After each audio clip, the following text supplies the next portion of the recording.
let's say you are in a relationship and your girl starts to say, I'm not doing your laundry anymore.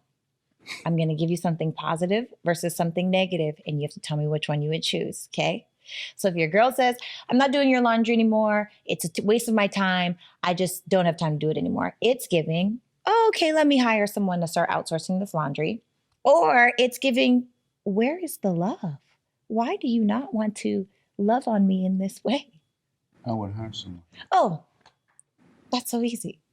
Yes, absolutely. I believe a man is to provide and protect. Hold on, wait. So a woman come up to you and says, I'm not doing your laundry anymore. And so you would just hire somebody in order to do the laundry versus drawing a line in the sand and you're not going to sit here and tell me what you're not going to do going forward. Isn't it ironic how you can tell me what you're not going to do, but I can't necessarily tell you that I'm not going to stop going to work in order to make sure that we got this roof over our head?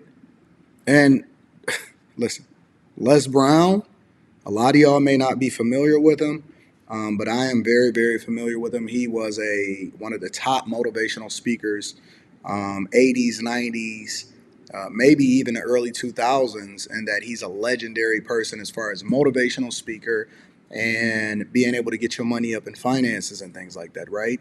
But let me tell you something, and it very much pains me to hear these OGs, so to speak, or they're supposed to be OGs, given this bad, horrible advice. And this is why I continue to say that the men of yesteryear, from a relationship perspective, failed us. It's unfortunate. Let's hear what else he has to say. I do. And I'm not looking for the person that I love to do trivial work. I'm about to get up off this. I'm about to flip tables over here. This is called simping. This is the very definition of simping and doing the same thing that Derek Jackson did. Love this. So do you believe, so you don't believe in a 50-50 household? No. No. Are you serious? They say a that. Man is to provide and protect. My mother said to me in how she raised Wesley and I, if you have a wife and she has a job too, one of y'all got to go. But what did your father say is what I'm curious about. And I don't know his mother or his father background, and I'm just speaking specifically to what it is that he's communicating to us right now. What did your father say? I don't really care about what your mother said. I'm curious as to what your father said. If your mother told you if you and your chick got a job, one of y'all got to quit, I'm sorry. I apologize ahead of time, but I just got to be absolutely honest. Your mother gave you bad advice. Your mother gave you bad advice. For real. I believe a woman should work if she wants to work it, but if she doesn't want to work, a man, not a grown boy, is supposed to provide and protect. When I married Gladys, I never forget when we went to the closing. I never ever shared this. And she had a check, I had a check. And I said, your money does not spend you. Her mother said, what a man. No. Touche. Let me tell you something, bro. First of all, according to legend, they were only married for 2 years from like 1995 through 1997, and then they wound up getting divorced. So how did that work out for you? That's number one.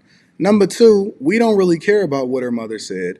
And then number three, what role should she play if she has no responsibility? She don't have to do no laundry. She ain't got to work. She ain't got to do nothing. Your money is her money, and then her money is her money too.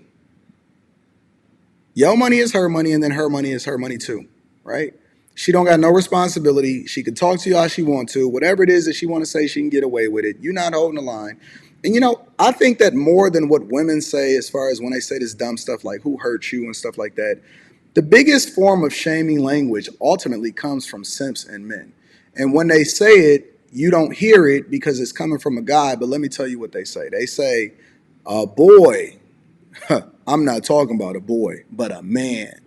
So you're not a man because you stand your ground, you refuse to be used, you understand how to adapt to the times because women have been doing it for a long time and that they've been leveraging these same tricks in order to get you, your daddy, your granddaddy, and they're going to get your son under duress. They've leveraged these laws to continue to be able to make as much as you, take advantage of you, be able to say and do whatever they want to do when they want to do it, absolve themselves of the responsibility and protest against updating family court laws, but you just supposed to sit there, lie down, and take it.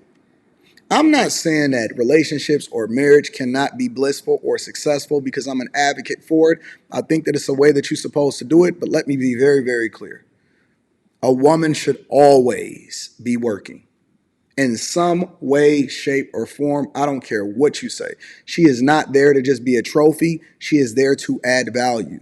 And if you cannot operate in your femininity and still look good and still be able to contribute over into the household, I don't really understand. We got to go to work, take care of business, and then we still got to look good. We still got to groom. I still got to make sure that my beard is tight. I still got to make sure that my head is shaved. I still got to look, you know what I'm saying? Like, listen, me doing what I'm supposed to do on a regular basis, even if you want to talk about the things that men then have to make the adjustment for as far as the person that they with, right? If a woman says, oh, okay, well, you know, I want you to communicate a little bit more effectively, that's genuinely a female characteristic, and that a man have to tap into his emotions in order to make you feel better. But that don't mean that I'm gonna stop being a man. And so you going to work don't mean that you should stop being a woman and operating in your femininity and being able to hold the line. And these guys, I'm telling you, it's not even like the men of yesteryear. It's like 1 and 2 generations back. Generation X, boomers, most of them, not all of them, but most of them have failed you. They have failed you spectacularly. They have failed you miserably. And then they use this same language and these same talking points that happy wife, happy life, men is supposed to take care of you under any circumstances, regardless of what you do, whatever, so on and so forth. And they're not even a reflection of it. Not even a reflection of it. Not even married, giving you marriage. Dog, it's so disrespectful and unfortunate that you guys are subjecting yourselves or have been subjected to these teachings that then ruined your life that you can't leverage as an opportunity in order to continue to enhance yourself. Again, Les Brown is a legendary motivational speaker. He knows how to get to the bag. He knows how to motivate you to work, but he does not have the solution for how you're supposed to be operating in a relationship because, again, he's using an example of what it is that he did when it came to Gladys Knight. He was married to the legendary Gladys Knight for 2 years. I could be wrong. Somebody looked that up. I could be wrong. I'm open to the possibility that I'm wrong. But 2 years and then got divorced in 1997. And we having a conversation about how it is that you're supposed to be operating in your marriage and your relationship. And then they want to use this language talking about a man, not a boy, a man. No, let me tell you what men do. Men hold the line. They understand that their woman is supposed to be submissive. Whatever slot that you need to fit her in order for that vision to be executed is where you fit her in. You make sure, and listen, we all in different spaces. Some men is further along, some men is younger, some men is older, but you have to have a vision. You slot her into it, and if she not playing her role, and if she not looking to add value into and let you use her as leverage for what she's ultimately going to be the beneficiary of, because your greatness benefits her more than anybody, then you got to let her go. And do not ever let any man, especially these OGs or alleged OGs, give y'all any advice that then put you under duress or put you behind an 8 ball, having you thinking that you're not a man just because you decide that you don't want to deal with a woman that's going to tell you that she's not willing to do your laundry. That's a fact, though. Listen, I love you. I appreciate you. I'm curious as to what you guys think. Let me know in the comments. Make sure you tap into the Millionaire Morning Show. I'm going to holler at y'all later. Peace. This is crazy, bro.